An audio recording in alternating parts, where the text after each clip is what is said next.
Bismillahirrahmanirrahim. Alhamdulillah Rabbil Alameen. Waliyyus Salihin wa la udwana illa ala al-zalimin. Wassalatu wassalamu ala sayyidil mursalin wa imamil muttaqin wa hujjatullahi ala an-nasi ajma'in wa ala alihi wa sahbihi wasallam tasliman kathira. أعوذ بالله من الشيطان الرجيم. بسم الله الرحمن الرحيم.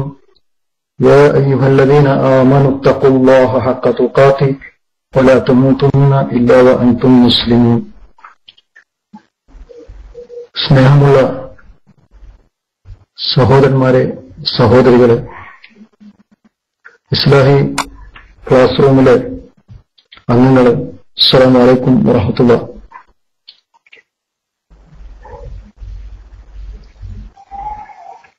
വായനശാലയുടെ എനിക്ക് തോന്നുന്നത് മൂന്നാമത്തെ എപ്പിസോഡായിരിക്കും ഒരു പക്ഷേ ഇത്. ആദ്യത്തെ പരിപാടിയിൽ നമ്മൾ പരിചയപ്പെട്ടത് ടി ജമാൽ സാഹിബ് എഴുതിയ വക്കം മൗലവി എന്ന നവോത്ഥാന നായകന്റെ ജീവചരിത്രവും കേരള മുസ്ലിങ്ങൾക്ക് അദ്ദേഹം നൽകിയ സേവനത്തെക്കുറിച്ചും അദ്ദേഹത്തിന്റെ വൈജ്ഞാനിക മണ്ഡലങ്ങളിലൂടെയാണ് നമ്മൾ യാത്ര ചെയ്തത്. പിന്നീട് നമ്മുടെ സുഹൃത്തും നല്ല വായനാനുഭവമുള്ള നൗഷാദ് കുനിയിൽ സാഹിബിന് അദ്ദേഹം അബുസബാഹ് എന്ന പണ്ഡിതന്റെ ചരിത്രം അനാവരണം ചെയ്തുകൊണ്ടാണ് സംസാരിച്ചിട്ടുള്ളത്. ഇത് രണ്ട് മുൻപ് നമ്മൾ സൂചിപ്പിക്കപ്പെട്ട രണ്ടുപേരും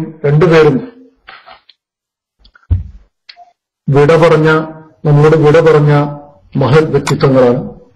അല്ലാഹു അവരുടെ പരലോക ജീവിതം ധന്യമാക്കി കൊടുക്കട്ടെ എന്ന് നമുക്ക് പ്രാർത്ഥിക്കാം. ഇന്ന് നമ്മൾ പരിചയപ്പെടുന്നത് ജീവിച്ചിരിക്കുന്ന ഒരു പണ്ഡിതന്റെ ഗ്രന്ഥത്തെക്കുറിച്ചാണ്. ഇസ്ലാമിക പ്രബോധന രീതിയിൽ വളരെ ശ്രദ്ധേയമായ മുന്നേറ്റം നടത്തുകയും ആരോപണങ്ങളെയും അതുപോലെ തന്നെ ആദർശ ശത്രുക്കളുടെ ആക്ഷേപങ്ങളെയുമൊക്കെ സ്നേഹപുരസ്സരം സ്വീകരിക്കുകയും അതോടൊപ്പം തന്നെ പ്രബോധന രീതിയിൽ പ്രമാണങ്ങളുമായി പൊരുതുകയും ചെയ്യുന്ന ഒരു മഹാപ്രതിഭയായ പണ്ഡിതനെ കുറിച്ചാണ്. അദ്ദേഹത്തിന്റെ പേര് കേരള മുസ്ലിങ്ങൾക്ക്, പ്രത്യേകിച്ച് ഇസ്ലാഹി പ്രസ്ഥാനത്തിന് ഏറെ സുപരിചിതമാണ്. അദ്ദേഹത്തിന്റെ പുസ്തകങ്ങളും അദ്ദേഹത്തിന്റെ ലേഖനങ്ങളും വായിക്കാത്ത ആളുകൾ ചുരുക്കമായിരിക്കും. അതുകൊണ്ട് ഞാൻ കൂടുതൽ ആമുഖമില്ലാതെ പറയുന്നു. എ അബ്ദുസ്സലാം സുല്ലമി അദ്ദേഹം എഴുതിയ ഇസ്ലാമിലെ അനുഷ്ഠാന മുറകൾ എന്ന പുസ്തകമാണ് ഇപ്പോഴെന്റെ കയ്യിലുള്ളത്. ഈ പുസ്തകം, ഇതിന്റെ പ്രത്യേകത, ഇസ്ലാമിൽ ഒരു മുസ്ലിമായി ജീവിക്കുന്ന ഒരു മനുഷ്യന്റെ ജനനം മുതൽ മരണം വരെയുള്ള സകല കാര്യങ്ങളും പണ്ഡിതോചിതമായി പ്രതിപാദിക്കുന്ന ഒരു ഗ്രന്ഥമാണ്. ഇത് അൽഹുദ പബ്ലിക്കേഷൻ ബുക്ക് സ്റ്റാളാണ് ഇത് പ്രസിദ്ധീകരിച്ചിട്ടുള്ളത്. ഈ പുസ്തകത്തിന്റെ ഗർബ് അഥവാ ഇതിന്റെ പുറംചട്ടയിൽ എഴുതിയ കാര്യങ്ങൾ ശ്രദ്ധിക്കുക. ഇതിലെ അത്ഭുത പറയുകയാണ്: മുസ്ലിം സമുദായത്തിന്റെ അന്തസ്സും പ്രതാപവും ഇസ്ലാമിലൂടെ അവർ ജീവിച്ച് ആർജിക്കുന്നതാണ്. പാരത്രിക ജീവിതത്തിലെ ശാശ്വത മോക്ഷത്തിലേക്കെന്ന പോലെ ഐഹിക ജീവിതത്തിലെ സൗഖ്യവിജയത്തിലേക്കും ഇസ്ലാം മനുഷ്യനെ നയിക്കുന്നു. ജീവിതത്തിന്റെ സകല അംശങ്ങളെയും സമഗ്രമായി ഉൾക്കൊള്ളുന്ന ഏറ്റവും ഉത്തമവും ഫലപ്രദവും ശാസ്ത്രീയവും പ്രായോഗികവുമായ അധ്യാപനങ്ങളാണ് ഇസ്ലാമിൻ്റെത്. സത്യവിശ്വാസവും സൽക്കർമ്മവുമാണ് ഇസ്ലാമിന്റെ വീക്ഷണത്തിൽ വിജയത്തിനുള്ള ഉപാധികൾ. മനുഷ്യന്റെ ജനനം മുതൽ മരണം വരെയുള്ള ശീലങ്ങളെയും സമ്പ്രദായങ്ങളെയും ഇടപാടുകളെയും നിലപാടുകളെയും ആരാധനകളെയും അനുഷ്ഠാനങ്ങളെയും ഉൾക്കൊള്ളുന്നതത്രേ ഇസ്ലാമിലെ സൽക്കർമ്മ സങ്കല്പം.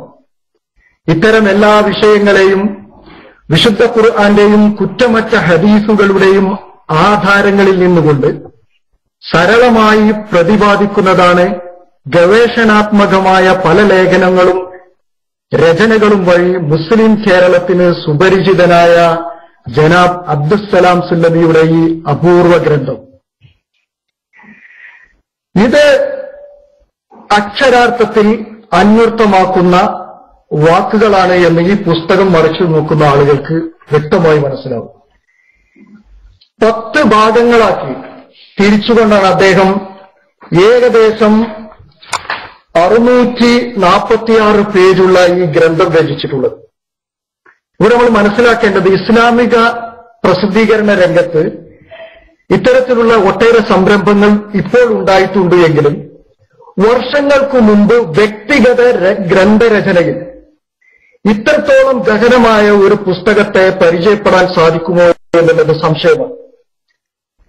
അത്രയും ക്രമബദ്ധമായും ചിട്ടയോടും കൂടിയാണ് ആ പ്രതിഭ ഈ പുസ്തകം, ഈ ഗ്രന്ഥം ഒരുക്കിയിട്ടുള്ളത്. ഇത് തയ്യാറാക്കാൻ സഹായിച്ചിട്ടുള്ള അൽഹുദ ബുക്ക് സ്റ്റാൾ എന്തായാലും പ്രശംസ അർഹിക്കുന്നു. എനിക്ക് ഈ പുസ്തകവുമായുള്ള ബന്ധം, ഞാൻ എന്റെ പ്രവാസത്തിന്റെ അത്രയും പഴക്കം ഈ പുസ്തകത്തിനുണ്ട്. ഞാൻ 1997 പ്രവാസത്തിലേക്ക് പ്രവേശിച്ച ഒരു വ്യക്തിയാണ്. അന്ന് ഞാൻ ഈ ഗൾഫിൽ നിന്ന് അവിഭക്ത ഇസ്ലാഹി സെന്ററിൽ നിന്ന് അവിടെ ഒരു പുസ്തകമേളയിൽ ഒരു എല്ലാവിധ അപരിചിതത്വവും ഗൾഫിൽ അനുഭവിച്ചിരുന്ന ഒരു കാലത്ത് 30 ദിർഹം കൊടുത്തു വാങ്ങിയതാണ് ഈ പുസ്തകം. ഈ പുസ്തകത്തിലെ വാക്കുകൾ, ഇതിലെ പ്രതിപാദനങ്ങളുമൊക്കെ ഒരു മുസ്ലിമിനെ അടിസ്ഥാനപരമായി അറിഞ്ഞിരിക്കേണ്ടതാണ് എന്നുള്ളത് കൊണ്ട് തന്നെ വളരെ ലളിതമായിട്ടാണ് ഇതിലെ കാര്യങ്ങൾ വിശദീകരിക്കുന്നത്. ഒന്നാമത്തെ ഭാഗം ഇസ്ലാമിക സംസ്കാരം എന്ന് പറഞ്ഞ അദ്ദേഹം വേർതിരിച്ചിരിക്കുന്നു. അതിൽ ജനനം, ചേലാകർമ്മം, കാതുകുത്ത്, പിന്നീട് അങ്ങനെ കുറെ 20ഓളം കാര്യങ്ങൾ പറയുകയാണ് മനുഷ്യന്റെ സാമൂഹ്യമായ വ്യക്തിപരമായ ജീവിതത്തിൽ ഉൾക്കൊള്ളുന്ന. അതിലെ പണ്ഡിതന്മാരുടെ അഭിപ്രായങ്ങളുണ്ട്, ഹദീസുകളുണ്ട്, ഖുർആൻ വേണ്ട വിധം അതിനോട് ചേർത്ത് വെച്ച് അടുക്കി വെച്ചിട്ടുണ്ട്. ഇസ്ലാമിലെ പെരുമാറ്റ മര്യാദകൾ എന്ന് പറഞ്ഞ ഭാഗം 2. അതില് അന്യരുടെ വീട് സന്ദർശിക്കുമ്പോൾ ചെയ്യേണ്ട മര്യാദകൾ, അതിഥി, അയൽവാസി, മാതാപിതാക്കൾ, സന്താനങ്ങൾ, ഭാര്യ, ഭർത്താവ്, ബന്ധുക്കൾ, എങ്ങനെ മനുഷ്യന്റെ ജീവിതത്തിന്റെ നിത്യവുമായി ബന്ധപ്പെട്ടുകൊണ്ടിരിക്കുന്ന കാര്യങ്ങളിൽ എങ്ങനെ പെരുമാറണം എന്നുള്ളതിനെ കുറിച്ച് സവിസ്തരം പ്രതിപാദിക്കുകയാണ്. 22 അധ്യായങ്ങളാണ് അതിലുള്ളത്. വീണ്ടും സ്വഭാവ സംസ്കരണം എന്ന് പറഞ്ഞ് അതിലെ ഒരു മനുഷ്യന്റെ ഒരു വ്യക്തിയുടെ ജീവിതത്തിൽ ആവശ്യമുള്ള വിശുദ്ധിയെക്കുറിച്ചാണ് അതിന്റെ പ്രതിപാദന വിഷയം. ഇതിലേറ്റവും ശ്രദ്ധേയമായിട്ടുള്ള കാര്യം, ഈ പുസ്തകത്തിന് മുഖവുര എഴുതിയ ആളില്ല. അദ്ദേഹം തന്നെ ഒരു ആമുഖം പറഞ്ഞാണ് ഇത് ആരംഭിക്കുന്നത്. ആദ്യത്തെ ഈ വിഷയക്രമം കഴിഞ്ഞതിന് ശേഷം അദ്ദേഹത്തിന്റെ ആമുഖത്തിലേക്ക് പ്രവേശിക്കുക. ഈ ആമുഖം വായിച്ചാൽ തന്നെ അദ്ദേഹത്തിന്റെ ഈ പ്രതിബദ്ധത ബോധ്യപ്പെടും. ആമുഖത്തിൽ അദ്ദേഹം കുന്തും ഖൈറ ഉമ്മത്തിൻ ഉഖ്രിജത്ത് ലിന്നാസ്, ആലിമ്രാനിലെ 115-ാമത്തെ വചനമാണെന്ന് തോന്നുന്നു, 110-ാമത്തെ വചനം, അതിന്റെ പരിഭാഷ കൊടുത്തിട്ടുണ്ട്. അതായത് മനുഷ്യർക്കായി പ്രത്യക്ഷമാക്കപ്പെട്ട ഏറ്റവും ഉത്തമ സമുദായം നിങ്ങളാണ്. അതേപോലെ ജനങ്ങൾക്ക് നിങ്ങൾ സാക്ഷിയായിരിക്കുക. സൂറത്തുൽ ഹജ്ജിലെ അവസാനത്തെ ആയത്തിന്റെ ഒരു ഭാഗമാണത്. വതകൂനു ശുഹദാ അലന്നാസ്, അതിന്റെ പരിഭാഷ നൽകിയിട്ടുണ്ട്, ജനങ്ങൾ നിങ്ങൾക്ക് സാക്ഷിയായിരിക്കുക. ഈ 2 വചനം ഉദ്ധരിച്ചുകൊണ്ട് അദ്ദേഹം പറയാണ്, അതാ ഒരു കാലം മുസ്ലിങ്ങൾക്ക് കഴിഞ്ഞുപോയി, ലോകം നമ്മെ സ്നേഹിച്ചു, മാനിക്കുകയും ആദരിക്കുകയും ചെയ്തു. നമ്മുടെ ഉപദ്രവമോ അക്രമമോ ഭൗതിക ശക്തിയോ ഭയന്നിട്ടല്ല, നീതിയും മാതൃകയും മര്യാദയും കാക്ഷിച്ചുകൊണ്ട് മാത്രം ജനങ്ങൾ നമ്മിലേക്ക് ഓടി വന്നു, അതായത് മുസ്ലിങ്ങളിലേക്ക് ഓടി വന്നു.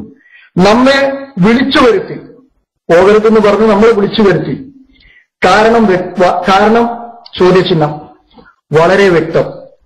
അന്ന് നമ്മുടെ വിശ്വാസ കർമ്മങ്ങൾ സംശുദ്ധമായിരുന്നു.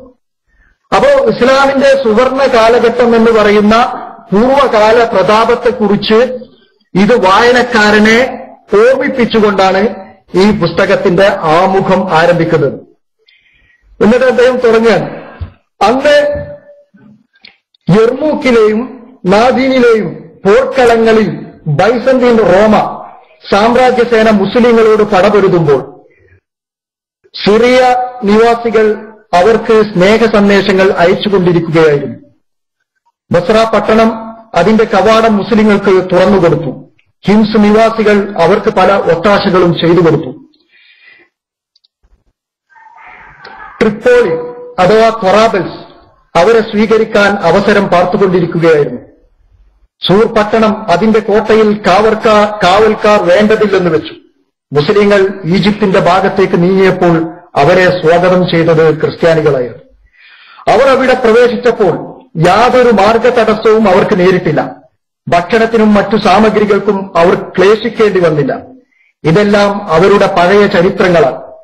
എന്നാൽ ഇന്നത്തെ അവസ്ഥ ഇവിടെ വിവരിക്കേണ്ടതില്ല. സർവരംഗത്തും അവർ തിന്മയുടെ പ്രചാരകന്മാരായിരിക്കുന്നു. ഇത് വർഷങ്ങൾക്ക് മുമ്പ് എഴുതിയ പുസ്തകമാണ്, ശ്രദ്ധിക്കണം. ഈ പുസ്തകത്തിൽ ഇങ്ങനെയാണ് അദ്ദേഹം നിരീക്ഷിക്കുന്നത്.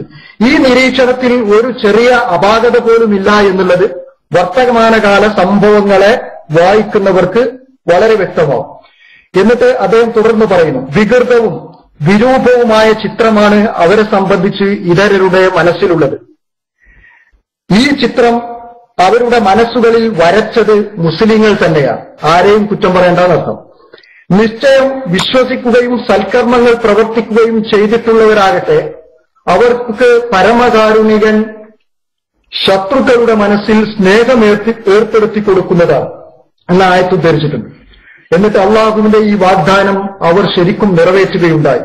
ഇനിയും അവൻ നിറവേറ്റുന്നതാണ്. അതിന് നമ്മുടെ വിശ്വാസവും അനുഷ്ഠാന കർമ്മങ്ങളും പരിശുദ്ധമാകേണ്ടതുണ്ട്. ഇതിനുവേണ്ടി രചിക്കപ്പെട്ടതാണ് ഈ ഗ്രന്ഥം. വളരെ കൃത്യമായ വിശദീകരണമാണ്. അതായത് മുസ്ലിങ്ങളുടെ പൂർവ്വകാല പ്രതാപം നഷ്ടപ്പെട്ടിട്ടുണ്ട്, അതിന് മങ്ങലേറ്റിട്ടുണ്ട്. ഈ മങ്ങലേൽപ്പിച്ചതിന്റെ പിന്നിൽ മറ്റാരുമല്ല, മുസ്ലിം സമൂഹം തന്നെയാണ്. വിശ്വാസ രംഗത്ത്, പെരുമാറ്റ രംഗത്ത്, മറ്റ് വ്യവഹാരങ്ങളിൽ, ഇടപാടുകളിലൊക്കെ തന്നെ മുസ്ലിങ്ങൾ ഈ അവരുടെ പൂർവ്വകാല പ്രതാപങ്ങളിൽ നിന്ന് പിറകോട്ട് പോയിരിക്കുകയാണ്. ഈ ഒരു സുഹൃതമായ അള്ളാഹുവിന്റെ ഒരു വാഗ്ദാനമുണ്ട്. പരമകാരുണ്യകൻ ശത്രുക്കളുടെ മനസ്സിൽ സ്നേഹം ഏർപ്പെടുത്തി കൊടുക്കും. അങ്ങനെ നമ്മുടെ വിശ്വാസവും കർമ്മവും ശുദ്ധമാക്കണം. അതിനുവേണ്ടി രചിക്കപ്പെട്ടതാണ് ഈ ഗ്രന്ഥം എന്ന് പറയും. പരിശുദ്ധ ഖുർആനും സ്ഥിരപ്പെട്ട നബിചര്യയുമാണ് തെളിവായി അവലംബിച്ചിട്ടുള്ളത്.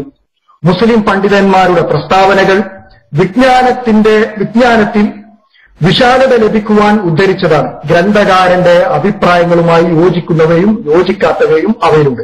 വായനക്കാരൻ വിവേചിച്ച് മനസ്സിലാക്കേണ്ട ഒരു കാര്യമാണ്. ഇനി ഇതിലേതെങ്കിലും ഒരു വാക്കുകളോ പ്രസ്താവനകളോ എടുത്തുദ്ധരിച്ച് അത് കട്ട് ചെയ്ത് പേസ്റ്റ് ചെയ്ത് അല്ലെങ്കിൽ അതിലേക്ക് കൂട്ടി വായിക്കേണ്ടതില്ല. ഇത് എന്റെ അഭിപ്രായങ്ങളോട് യോജിക്കാത്തവയുണ്ട്, പക്ഷേ ഈ വിജ്ഞാനത്തിൽ നിങ്ങൾക്ക് ഇത് വായിക്കുന്നവർക്ക് കൂടുതൽ വിശാലതയും വിവരവും ലഭ്യമാകുന്നതിന് വേണ്ടിയാണ് ഈ ഗ്രന്ഥങ്ങളിലെ അഭിപ്രായ വ്യത്യാസ കാര്യങ്ങൾ ഉദ്ധരിച്ചത് എന്ന് അദ്ദേഹം പറയും. മുസ്ലിങ്ങളെപ്പോലെ തന്നെ അമുസ്ലിങ്ങളെയും ലക്ഷ്യമാക്കിയാണ് ഗ്രന്ഥത്തിന് രൂപം നൽകിയത്. ഈ പുസ്തകം വായിക്കുന്ന ഒരു അമുസ്ലിം സഹോദരന് ഇസ്ലാമിന്റെ സംസ്കാരം എന്താണെന്ന് വ്യക്തമായി ബോധ്യപ്പെടും. അതിനനുസരിച്ചാണ് ഇതിൽ രേഖപ്പെടുത്തിയിട്ടുള്ളത്. അതിനാൽ മുസ്ലിങ്ങളുടെ ഇടയിൽ വളരെയധികം പരിചിതമായ ചില അറബി പദങ്ങളുടെ അർത്ഥം പോലും മലയാളത്തിൽ ബ്രാക്കറ്റുകൾക്കുള്ളിൽ നൽകിയിട്ടുണ്ട്. ഇസ്ലാം ഭിന്നതയുടെ മതമാണെന്ന ധാരണ ഉണ്ടാവാതിരിക്കാൻ ഒരു വിഷയത്തിൽ മുസ്ലിം പണ്ഡിതന്മാർക്കുള്ള സർവ അഭിപ്രായ ഭിന്നതകളും ഉദ്ധരിച്ച് അവയെ ഖണ്ഡിക്കുന്ന ശൈലി ഉപേക്ഷിച്ചിരിക്കുകയാണ്. വളരെ അനിവാര്യമായ സന്ദർഭങ്ങളിൽ മാത്രമേ അഭിപ്രായ ഭിന്നതകൾ വിവരിച്ചിട്ടുള്ളൂ. അപ്പൊ പുസ്തകത്തിന്റെ രചനയിൽ അദ്ദേഹം സ്വീകരിച്ച ഒരു രീതിയെക്കുറിച്ചാണ് പറയുന്നത്.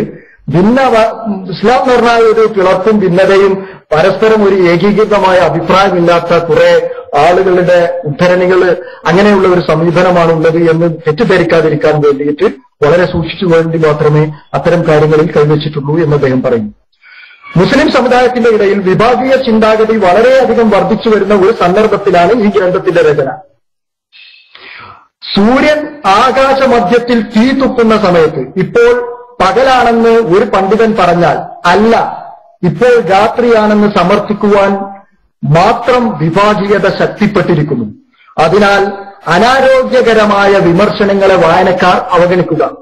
മനുഷ്യ സഹജമായ എന്തെങ്കിലും പിഴവുകൾ സംഭവിച്ചിട്ടുണ്ടെങ്കിൽ എന്റെ മാന്യ വായനക്കാർ അതെന്നെ ഉണർത്തുക. അടുത്ത പതിപ്പിൽ അവ തിരുത്തുന്നതാണ്. ചർച്ച ചെയ്യുവാൻ വിട്ടുപോയ വിഷയങ്ങളുണ്ടെങ്കിൽ അവ എന്നെ ഉണർത്തുക. വളരെ വിനയാന്വിതനായ ഒരു പണ്ഡിതന് അവശ്യം വേണ്ട എല്ലാവിധ ഉണർത്തലുകളും ഒരു സ്നേഹപുരസ്വരം വായനക്കാരെ ഉണർത്തിക്കൊണ്ടാണ് ഈ പുസ്തകത്തിന്റെ വായന ആരംഭിക്കുന്നത്. ഇതിലെന്തെങ്കിലും ഒരു അപാകത കണ്ടാൽ നിങ്ങൾ എന്ത് ചെയ്യണം? എന്നെ ഉണർത്തണം. എന്നിട്ട് അടുത്ത ലക്കം ഈ പുസ്തകത്തിന് ഞാൻ വേറെ ഒരു പുതിയ പതിപ്പിറക്കുമ്പോൾ തെറ്റുകൾ വന്നിട്ടുണ്ടെങ്കിൽ അത് തിരുത്തുകയും പിന്നീട് പുതിയ പതിപ്പിൽ അത് തിരുത്തുന്നതാണ്. മാത്രമല്ല മാനുഷികമായ എന്തെങ്കിലും അപാകത വന്നിട്ടുണ്ടെങ്കിൽ അത് നിങ്ങൾ എന്ത് ചെയ്യണം? അതെന്റെ അപാകതയാണെന്ന് മനസ്സിലാക്കുകയും ചെയ്യണം എന്ന് പറഞ്ഞുകൊണ്ടാണ് ഈ പുസ്തകം എന്ന് എ അബ്ദുസ്സലാം സുല്ലമി ജാമിയ നദവിയ ഇടവണ്ണ അവിടെ ഈ ജോലി പോലും സ്കൂളിലെ ജോലി പോലും ഉപേക്ഷിച്ച് മതപ്രബോധന രംഗത്തും അതുപോലെ തന്നെ ഇസ്ലാമിക ദഅവത്തിലും മുഴുകണമെന്ന് ദൃഢനിശ്ചയമുള്ളത് കൊണ്ട് ആ സ്കൂൾ രാജിവെച്ച് ഈ കോളേജിൽ അധ്യാപനം ആരംഭിച്ച ഒരു പണ്ഡിതനാണ് അബ്ദുസ്സലാം സുല്ലമി. അദ്ദേഹത്തിന്റെ പഴയ അന്ന് ഗ്രന്ഥരചന നടത്തിയപ്പോൾ അദ്ദേഹം ജോലി ചെയ്യുന്ന സ്ഥാപനത്തിലാണ് എന്ന് സൂചിപ്പിച്ചുകൊണ്ടാണ് അതുകൂടി ചേർത്തുകൊണ്ടാണ് അദ്ദേഹം ഈ പുസ്തകത്തിന്റെ ആമുഖം അവസാനിപ്പിക്കുന്നത്. അത് ഇത്രയുമാണ് ഇദ്ദേഹത്തിന് വളരെ ഈ കാര്യങ്ങളൊന്നും ഈ പുസ്തകത്തിന്റെ ആമുഖം പോലും വായിക്കാതെയായിരിക്കും ചിലപ്പോൾ പലരും വിമർശന ബുദ്ധിയോടെ ഇതിനെ കാണുക. അപ്പൊ ഞാൻ ഇതിന്റെ ഈ പുസ്തകത്തിന്റെ 1-2 ഈ 10 ഭാഗങ്ങളായി തിരിച്ചതിൽ മൂന്നാമത്തെ ഭാഗം സ്വഭാവ സംസ്കരണത്തെ കുറിച്ചാണ്. അതില് മനുഷ്യനുണ്ടാകേണ്ട നല്ല സ്വഭാവങ്ങളെ കുറിച്ച്. കാരണം കുന്തും ഉഖ്രിജ ലിന്നാസ്, നിങ്ങൾ നല്ല സമൂഹമായി ഒരു ഉത്തമ സമുദായമായി മുസ്ലിങ്ങളെ വിശേഷിപ്പിച്ചിട്ടുള്ള അതിന് കാരണം എന്താ? അത് അങ്ങനെ വിശേഷിപ്പിക്കപ്പെട്ടത് ആ ഉത്തമ സമുദായം എന്നുള്ളതിന് പിന്നോക്കം പോകാൻ കാരണം ഒരുപാട് സൽസ്വഭാവങ്ങൾ നമ്മുടെ ജീവിതത്തിൽ പിഴുതെറിക്കപ്പെട്ടിട്ടുണ്ട്, അല്ലെങ്കിൽ ഇല്ലാതെ പോയിട്ടുണ്ട്. അതുപോലെ തന്നെ കുറെ ദുസ്വഭാവങ്ങൾ നമ്മുടെ ജീവിതത്തിലേക്ക് വരികയും ചെയ്തിട്ടുണ്ട്. അതുകൊണ്ട് ഈ ദുസ്വഭാവങ്ങളും ജീവിതത്തിൽ നിന്ന് അടർത്തി മാറ്റുകയും സൽസ്വഭാവങ്ങൾ നല്ല സ്വഭാവങ്ങൾ ജീവിതത്തിലേക്ക് സന്നിവേശിപ്പിക്കുകയും ചെയ്യണം എന്നുള്ള മുഖവുരയോട് കൂടിയാണ് മൂന്നാമത്തെ ഭാഗം സ്വഭാവ സംസ്കരണത്തെക്കുറിച്ചുള്ള പ്രതിപാദനം. അതിൽ കരുണ, ക്ഷമ, ആത്മാർത്ഥത തുടങ്ങി ഒരുപാട് നല്ല സ്വഭാവത്തെക്കുറിച്ച് പറയുന്നു. പിന്നെ രണ്ടാമത്തത് ദുസ്വഭാവങ്ങളിൽ ഊഹം, അസൂയ, അഹങ്കാരം, അത്യാഗ്രഹം, പിശുക്ക്, പക, വർഗീയത, ചാരപ്പണി, കോപം, പരദൂഷണം, പരിഹാസം, വഞ്ചന, ലോകമാന്യത, ഇരട്ടമുഖം, മർദ്ദനം, അലസത, ദുർജയം, ആത്മപ്രശംസ, മുഖപ്രശംസ, നിരാശ, അനുകരണം, ദേഹേച്ഛ തുടങ്ങി 22ഓളം ചെറിയ ടോപ്പിക്കുകളിലായിട്ട് അദ്ദേഹം കാര്യങ്ങൾ വിശദീകരിക്കുന്നു. നാലാമത്തെ ഭാഗം വിവാഹവും വിവാഹമോചനവും എന്ന് പറഞ്ഞ് വിവാഹത്തെക്കുറിച്ചുള്ള ഇസ്ലാമിന്റെ കാഴ്ചപ്പാട്, വിവാഹം നിർബന്ധം എന്ന് തുടങ്ങി ഈ 33 അധ്യായങ്ങളാണ് അതിലുള്ളത്. പിന്നെ മരണാനന്തര ക്രിയകൾ ഭാഗം 5, മരണവേള, മരണത്തിന്റെ ഉടനെ എന്ന് തുടങ്ങി 15 അധ്യായം അതിലുമുണ്ട്. പിന്നീട് ഇസ്ലാമും സാമ്പത്തിക ശാസ്ത്രവും, ഇസ്ലാമിന് സമ്പത്തിന് നൽകുന്ന പ്രാധാന്യം, സമ്പത്ത് ധനം ഒരു അമാനത്ത് എന്നൊക്കെ പറഞ്ഞ് എങ്ങനെ പണം ഉണ്ടാക്കുന്നതിന്റെ ഇസ്ലാമിക രീതി, അതിന്റെ മര്യാദകള്, പിന്നെ ലേലം, അങ്ങനെ വഖഫ്, സക്കാത്ത്, ശമ്പളത്തിന്റെ സക്കാത്ത്, ആഭരണത്തിന്റെ സക്കാത്ത്, പിന്നെ ഈ ജീവിത ചെലവും വർഷം പൂർത്തിയാകണം എന്ന് തുടങ്ങി എപ്പോഴും പല ആളുകളിൽ നിന്നും ഉണ്ടാകുന്ന സംശയങ്ങൾ, അതിന് മറുപടിയൊക്കെ ഈ പുസ്തകത്തിൽ സമഗ്രമായിട്ടുണ്ട്. ഇവിടെ പ്രത്യേകമായി ശ്രദ്ധിക്കേണ്ടത് സക്കാത്തിന്റെ കാര്യത്തിൽ ഇത്രയും ഉദാരതയോടുകൂടി കാര്യങ്ങൾ അവതരിച്ച ഒരു പണ്ഡിതനെ മലയാള പുസ്തകം വായിക്കുന്ന ഒരാൾക്ക് കണ്ടെത്താൻ പ്രയാസമാണെന്നാണ് ഇതുവരെയുള്ള എന്റെ ചെറിയ വായനയിൽ നിന്ന് എനിക്ക് മനസ്സിലായിട്ടുണ്ട്. സക്കാത്ത് നമുക്കറിയാം, കേരളത്തിൽ തന്നെ ആഭരണത്തിന് സക്കാത്ത് കൊടുക്കണം എന്ന് പറയാൻ പോലും പണ്ഡിതന്മാർ മടിച്ചിരുന്നു. ഇത്തരം സന്ദർഭത്തിൽ ആയത്തും ഹദീസും ഉദ്ധരിച്ച് ആഭരണത്തിന് സക്കാത്ത് നൽകണമെന്ന് ഹദീസ് കുറ്റമറ്റ ഹദീസുകളുടെയും ചരിത്രത്തിന്റെ പശ്ചാത്തലത്തിലും സംസാരിച്ച പണ്ഡിതനാണ് സലാം സുല്ലമി. പല പണ്ഡിതന്മാരെയും പുരോഗമന ചിന്താഗതിക്കാർ എന്ന് നമ്മൾ മനസ്സിൽ വിചാരിക്കുമെങ്കിലും സക്കാത്തിന്റെ കാര്യം എത്തുമ്പോൾ വളരെ പിന്നോട്ട് പോയ വീക്ഷണ വൈജാത്യങ്ങൾ പുലർത്തുന്ന ആളുകളെ നമുക്ക് കാണാവുന്നു. പക്ഷേ സലാം സുല്ലമി ഇതുപോലെ സൈബർ ലോകത്തോ അല്ലെങ്കിൽ ഇത്തരം കാര്യങ്ങളിലോ തന്നെ ഞാൻ അദ്ദേഹത്തെ കുറിച്ച് പറയുന്നത് തന്നെ വളരെ ധൈര്യത്തിൽ, കാരണം ഇത് കേൾക്കാൻ അദ്ദേഹം ഉണ്ടാവില്ല. കാരണം അദ്ദേഹം ഇങ്ങനെ നമ്മൾ ഒരാളെങ്ങനെ പറയുമ്പോൾ അതൊരു വ്യക്തി പോരിഷ പറച്ചിലാവൂ എന്ന് പറയും. പക്ഷെ അദ്ദേഹം ഇത് കേൾക്കില്ല എന്നുള്ള എനിക്കറിയാം. ഇത്തരം സാങ്കേതിക രംഗത്ത് അദ്ദേഹത്തിന്റെ സേവനം വളരെ ചുരുക്കമാണ് എന്നുള്ളത് കൊണ്ട് തന്നെ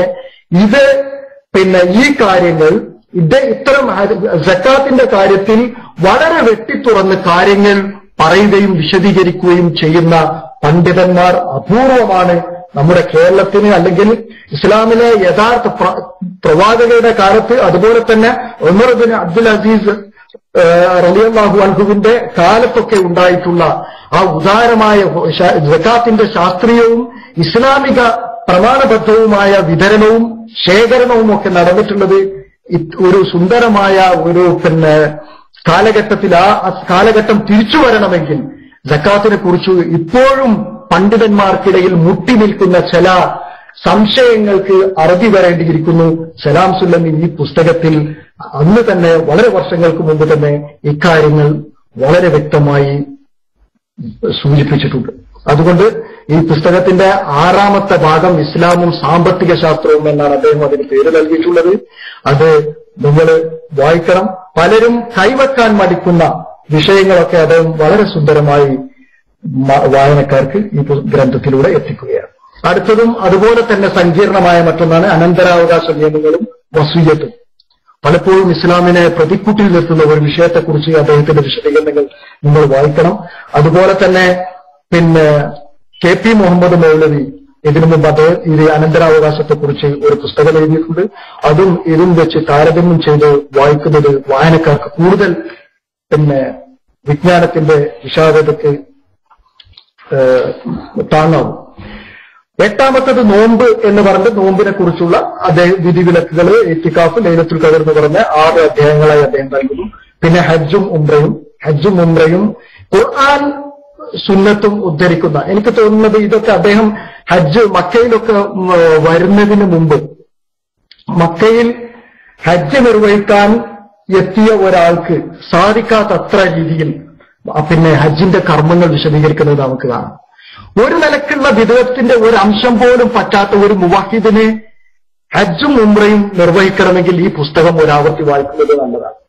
ഓരോന്നിനും അദ്ദേഹം തെളിവുദ്ധരിച്ചിട്ട് കൈ ഉയർത്തി പ്രാർത്ഥിക്കുന്നതിന് വരെ ഇബ്നുൽ ഖയ്യിമിന്റെ ഒരു പ്രസ്താവന ഉദ്ധരിച്ച് അദ്ദേഹം പറയുന്നു, ഒരു ഭിക്ഷക്കാരൻ കൈ നീട്ടുന്നത് പോലെ അള്ളാഹുവിനോട് കൈ ഉയർത്തി പ്രാർത്ഥിക്കണം എന്നുള്ള ഇബ്നുൽ ഖയ്യിം റഹിമഹുല്ലാഹുവിന്റെ പ്രസ്താവന അദ്ദേഹം അതിൽ ഉദ്ധരിക്കുന്നതാണ്. ഇങ്ങനെ ചരിത്ര സംഭവങ്ങളെ, അതുപോലെ തന്നെ പൂർവ്വകാല സൂരികളുടെ പ്രസ്താവനകളും കേരളത്തിലെ ഇന്ന് സ്റ്റേജുകളിലുള്ള പല ആളുകൾക്കും പല ഗ്രന്ഥങ്ങളുടെയും പേരുകൾ പഠിപ്പിച്ചു കൊടുത്ത പണ്ഡിതൻ കൂടിയാണ് സലാം സുല്ലമി എന്ന് നമുക്ക് വളരെ ധൈര്യത്തോടു കൂടി പറയാൻ കഴിയും.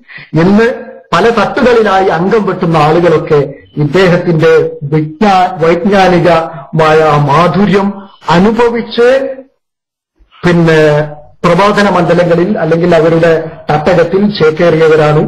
പക്ഷെ അവർക്കൊക്കെ തന്നെ, അവരെല്ലാവർക്കും തന്നെ കൊടുക്കാൻ മാത്രമുള്ള വൈജ്ഞാനിക വൈഭവം ഈ ഗ്രന്ഥത്തിൽ നിറഞ്ഞു നിൽക്കുന്നുണ്ട്.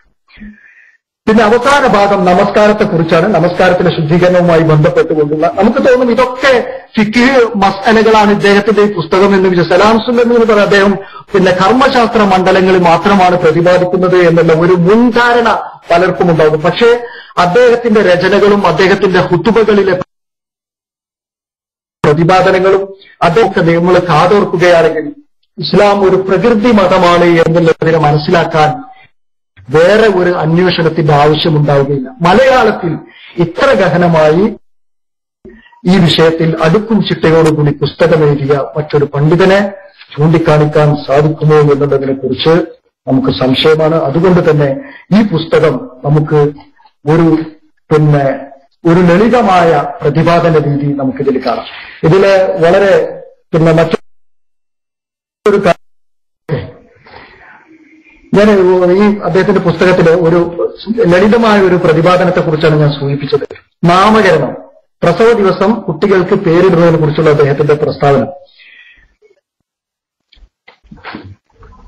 ഇമാം ബൈഹഖി എഴുതുന്നു, തസ്മിയത്തുൽ മൗലൂദി ഹീന യൂലദു അസഹു മിനൽ അഹാദീസ്. കുട്ടികൾക്ക് പേരിടുന്നത് നാമകരണം ചെയ്യാൻ നിർദ്ദേശിക്കുന്ന ഹദീസുകളെക്കാൾ ഏറ്റവും പ്രബലമായത് ജനിച്ച ദിവസം തന്നെ കുട്ടിക്ക് നാമകരണം ചെയ്യണമെന്ന് ഹദീസുകളാണ്. ഫത്ഹുൽ ബാരി ഉദ്ധരിച്ചുകൊണ്ടാണ് അദ്ദേഹം ആ വിഷയം പറയുന്നത്. എന്നിട്ട് ശിശു ജനിച്ച ദിവസം നാമകരണം ചെയ്യാൻ സാധിക്കാതെ വന്നാൽ 7-ാം ദിവസം കുട്ടിക്ക് പേരിടണം. നല്ല അർത്ഥമുള്ള പേരുകളായിരിക്കണം കുട്ടികൾക്ക് നൽകേണ്ടത്. ഇസ്ലാമിന് ഈ വിഷയത്തിൽ നിർബന്ധമുണ്ട്. ചീത്ത ആശയം ഉൾക്കൊള്ളുന്ന പേരുകളും അഹങ്കാരത്തെ സൂചിപ്പിക്കുന്ന പേരുകളും വർജിക്കേണ്ടതാണ്. അതിന് ഖുർആനിൽ ബിഅസൽ ഇസ്മുൽ ഫുസൂഖ് ബഅദൽ ഈമാൻ, സൂറത്തുൽ ഹുജറാത്തിലെ എല്ലാവർക്കും അറിയുന്ന സത്യവിശ്വാസത്തിന് ശേഷം തിന്മയെ കുറിക്കുന്ന പേരെത്ര ചീത്ത എന്ന ആയത്തിന്റെ ഒരു ഭാഗം അദ്ദേഹം ഉദ്ധരിച്ചിട്ടുണ്ട്. എന്നിട്ട് നബി സല്ലല്ലാഹു അലൈഹി വസല്ലമ ആയിഷ റളിയല്ലാഹുവിൽ നിന്ന് ഉദ്ധരിക്കുന്ന ഹദീസുകൾ സവിസ്തരം പ്രതിപാദിക്കുകയാണ്. നബി സല്ലല്ലാഹു അലൈഹി വസല്ലമ ചീത്ത പേരുകൾ, അതായത് ഒരു പേര് മോശമാണെങ്കിൽ അത് മാറ്റാൻ നിർദ്ദേശിക്കുമായിരുന്നു എന്ന് അദ്ദേഹം പറയുന്നു. അത് ഉദ്ധരിച്ച ഹദീസ് ആയിഷത അന്ന നബിയെ കാന യുഗയ്യിറുൽ ഇസ്മൽ ഖബീഹ. പിന്നെ അതിന്റെ ബാക്കി കാണാം, അത് ഇതിൽ രേഖപ്പെടുത്തി ഇനൽ ഇസ്മിൽ അഹ്സൻ, നല്ല പേരിലേക്ക് മാറ്റണം, ചീത്ത പേര് നല്ല പേരാക്കി മാറ്റും. അതിന് ഒരുപാട് തെളിവുകൾ പിന്നീട് അതിൽ പറയുന്നതാണ്. പിന്നെ 2-ാമത്തെ ഹദീസിൽ ഇസ്മി ഇലാഹുവ അഹ്സൻ മിൻഹു എന്ന് അദ്ദേഹം വേറെ ഉദ്ധരിക്കും, തുർമുദി ഉദ്ധരിച്ച ഹദീസാണ്. അതിൽ ഇവിടെ നബി സല്ലല്ലാഹു അലൈഹി വസല്ലമ ബർറ എന്നുള്ള പേര് ഒരു സ്ത്രീക്ക് ഉണ്ടായിരുന്നത് ജുവൈരിയ എന്നാക്കി മാറ്റിയിട്ടുണ്ട്. അതുപോലെ തന്നെ ആസിയ എന്ന ഒരു നിഷേധി അല്ലെങ്കിൽ എതിര് പ്രവർത്തിക്കുന്നവർ എന്നൊക്കെയുള്ള അല്ലെങ്കിൽ അർത്ഥത്തിൽ വരുന്ന പേര് അൻറ്റി ജമീല എന്നാക്കി നബി സല്ലല്ലാഹു അലൈഹി വസല്ലമ മാറ്റിയിട്ടുണ്ട്. അതുപോലെ തന്നെ ഒരിക്കൽ ഇതുമായി ബന്ധപ്പെട്ട ഒരു സംഭവം ആയിഷ റളിയല്ലാഹു അൻഹ പറയുണ്ടായി. ഒരു വൃദ്ധ പ്രവാചകന്റെ സന്നിധിയിൽ വന്ന് നബി എന്റെ അടുത്തുണ്ടായിരിക്കെ, എന്നിട്ട് നബി അവരോട് ചോദിച്ചു, മൻ അൻതി. അപ്പോ അവര് പറഞ്ഞു അന ജസാമത്തുൽ മുസനിയ. അപ്പൊ നബി സല്ലല്ലാഹു അലൈഹി വസല്ലം പറഞ്ഞു ലാ അൻതി ഹസ്സാനത്തുൽ മുസനിയ എന്ന് നബി സല്ലല്ലാഹു അലൈഹി വസല്ലം തിരുത്തി പറഞ്ഞു. എന്നിട്ട് അവരോട് ചോദിച്ചു കൈഫ കുന്തും കൈഫ ഹാലുക്കും, അറബികളുടെ അവസ്ഥയിൽ തന്നെ ആചാരപ്രകാരം ചോദിച്ചു കൈഫ അൻതും ബാദന. അങ്ങനെ നബി ആ വൃദ്ധയോട് കുശലാന്വേഷണം ചോദിക്കുകയും എന്നിട്ട് നബി സല്ലല്ലാഹു അലൈഹി വസല്ലമ ആയിഷ റളിയല്ലാഹു സംശയം ചോദിക്കാണ്, നിങ്ങളെങ്ങനെ ഒരു വൃദ്ധയായവരോട് ഇങ്ങനെ പറയാൻ, ഇങ്ങനെ പെരുമാറാൻ, ഇങ്ങനെ സ്വീകരിക്കാൻ കാരണം എന്താണെന്ന് പറഞ്ഞപ്പോൾ നബി സല്ലല്ലാഹു അലൈഹി വസല്ലം പറഞ്ഞു, അവര് ഇന്നഹ കാലത്ത് തീന ജമൽ ഖദീജയുള്ള കാലത്ത് തന്നെ അവരെ നമ്മളടുത്ത് വരുമായിരുന്നു.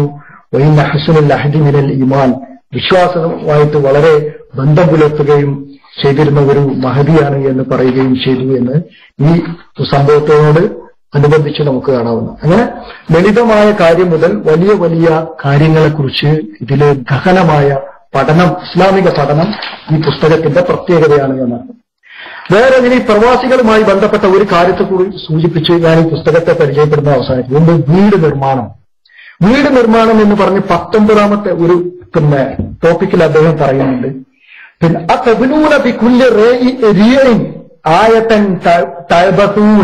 സൂറത്ത് ഷുറായിലെ ഒരു ആയത്ത് ധരിച്ചു കണ്ട അദ്ദേഹം വൃഥാ പൊങ്ങച്ചം കാണിക്കുവാനായി എല്ലാ കുന്നുകളിലും നിങ്ങൾ പ്രതാപചിഹ്നങ്ങളായ കെട്ടിടങ്ങൾ കെട്ടിപ്പൊക്കുകയാണ്. ഇപ്പോ കെട്ടിടങ്ങളുടെ വീടുണ്ടാക്കുന്നതിനെ കുറിച്ച് അദ്ദേഹത്തിന്റെ നിരീക്ഷണം ഇസ്ലാമിക അധ്യാപനങ്ങളിലൂടെ അവതരിപ്പിക്കുകയാണ്. പൊങ്ങച്ചത്തിനു വേണ്ടി വീടുകൾ നിർമ്മിക്കുന്ന സ്വഭാവം ആദ് ഗോത്രക്കാരിൽ പ്രചരിച്ചിരുന്നു. ഹൂദ് നബി അലൈഹി സ്വലാത്തു വസ്സലാം ഈ പ്രവണതയെ എതിർത്ത കാര്യമാണ് ഈ ആയത്തിൽ പറയുന്നത്. കെട്ടിട നിർമ്മാണത്തിൽ മനുഷ്യർ ഹിതമത്സരം കാണിക്കുന്നത് അന്ത്യദിനത്തിന്റെ അടയാളമായിട്ടാണ് മുഹമ്മദ് നബി സല്ലല്ലാഹു അലൈഹി വസല്ലമ വിവരിച്ചത്. ബുഖാരി, മുസ്ലിം അദ്ദേഹം ഹദീസ് ഉദ്ധരിച്ചു.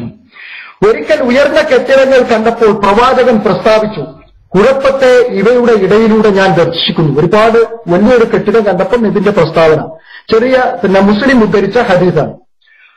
മുഹമ്മദ് നബിയുടെ മറ്റ് ഇതുമായി ബന്ധപ്പെട്ട ഹദീസുകൾ, അതിലൊരു ഹദീസ് ഖാല റസൂലുള്ളാഹി സ്വല്ലല്ലാഹു അലൈഹി വസല്ലം യുഅജ്ജറു റജുലു ഫീ നഫഖതിഹി കുല്ലിഹാ ഇല്ല തുറാബ ഔ ഖാലൽ ബിനാ. ഈ ഒരു മനുഷ്യൻ തന്റെ കുടുംബത്തിന് വേണ്ടി ചെലവിടുന്ന എല്ലാറ്റിനും പരലോകത്ത് പ്രതിഫലം ലഭിക്കും. ഇതിന്റെ ഒരു പ്രസ്താവനയാണ്. ഒരു മനുഷ്യൻ ഒരു കുടുംബത്തിന് വേണ്ടി ചെലവഴിക്കുന്ന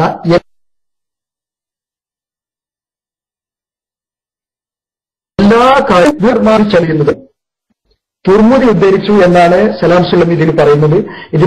ഇത് ഈ ഹദീസ് പഠിച്ചാൽ നമുക്ക് മനസ്സിലാവും. ഇബ്നു മാജയും 4163 നമ്പറായി ഹദീസ് ഉദ്ധരിക്കുന്നു.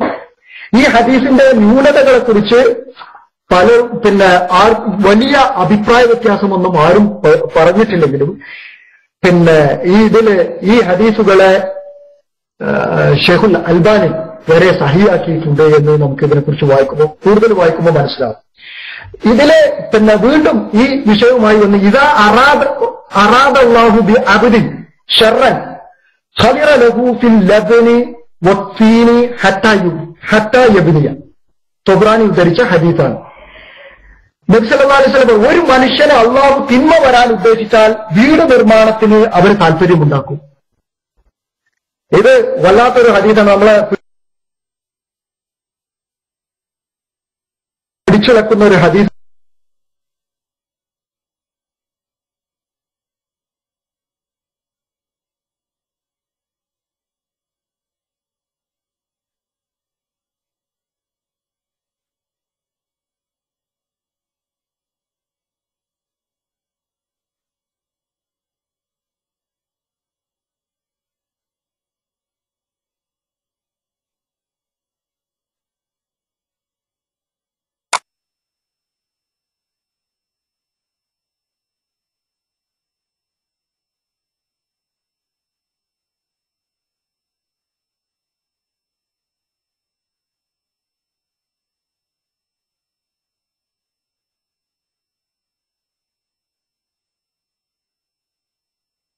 തന്നെയാണ് കൊൽപ്പാർഷ പണി പിന്നെ നടക്കും വേറൊരു ഹദീസ് കുല്ലു ബിനാഇൻ വബാലുൻ അലാ സ്വാഹിബിഹി ഇല്ലാ മാല ബുദ്ധ മിൻഹു. സർവ്വ വീടുകളും അവയുടെ ഉടമസ്ഥന് നാശമായിത്തീരും. കുല്ലു ബിനാഇൻ വബാലുൻ, എല്ലാ വീടുകളും അവന് നാശം, അലാ സ്വാഹിബി അതിന്റെ ആൾക്ക് നാശമായിരുന്നു. മാ ബുദ്ധലഹു ഇല്ല, അവനെ അത്യാവശ്യമല്ലാത്തതൊഴികെ അബൂദാവൂദും തുർമുദി ഉദ്ധരിച്ച ഹദീസ് പറയും. എന്നിട്ട് അദ്ദേഹത്തിന്റെ ഒരു വിശദീകരണം കൂടി വായിച്ച് ഞാൻ ആ ഭാഗം അവസാനിപ്പിക്കും.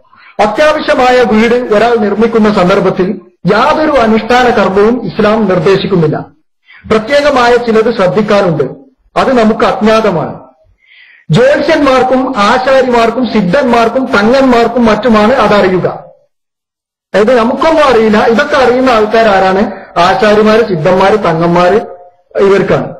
ഇവരെ കൊണ്ട് പരിശോധിപ്പിക്കാതെ തറക്കല്ല് സ്ഥാപിച്ചാൽ ആ വീട്ടിൽ നന്മയുണ്ടായില്ല. ഏതെങ്കിലും തങ്ങളോ മൂല്യരോ പള്ളിക്കന്ന് വന്നിട്ട് സ്ഥലം നോക്കാതിരുന്നാൽ ആ വീട്ടിൽ ഐശ്വര്യം ഉണ്ടാകുകയില്ല എന്നൊരു ധാരണയെ അദ്ദേഹം ഇവിടെ അടിച്ചുടക്കുകയാണ്. എന്നിട്ട് ശിർക്കിന്റെ പരിധിയിൽ വരുന്ന തെറ്റായ ധാരണയാണിത്. ചില ആളുകൾ മുസ്ലിയാക്കളായിരിക്കും, ചിലര് മൗലവിമാരെ കൊണ്ടുവരും. ഇതിനൊന്നും കഴിയാത്തവര് ആശാരിയെങ്കിലും കൊണ്ടുവരും. അങ്ങനെയാണ് സ്ഥിതി. ഇസ്ലാം പ്രഖ്യാപിക്കുന്ന ഏകദൈവ വിശ്വാസവും ഈ ധാരണയും ഒരിക്കലും യോജിക്കുകയില്ല. പ്രവാചകന്റെ അനുചരന്മാരും സഹാബിമാരും ഒരാൾ പോലും വീട് നിർമ്മിക്കുവാൻ വേണ്ടി പ്രവാചകനെ ക്ഷണിച്ചു വരുത്തി തറക്കല്ലിട്ട ഒറ്റ സംഭവവും ഉദ്ധരിക്കപ്പെടുന്നില്ല. അവരുടെ സ്വന്തം കൈകൊണ്ട് തന്നെ നിർമ്മാണം ആരംഭിക്കുകയാണ് ചെയ്തത്. തറക്കല്ലിടുക എന്നൊരു കർമ്മം തന്നെ ഇസ്ലാമിലില്ല. കാര്യങ്ങൾ അത് പറയേണ്ട പ്രകാരം പറയേണ്ടതുപോലെ പറയുക എന്നുള്ളൊരു ശൈലി ഈ പുസ്തകത്തിന്റെ വ്യതിരിക്തതയായി അനുവാചകർക്ക് വായനക്കാർക്ക് ബോധ്യപ്പെടും.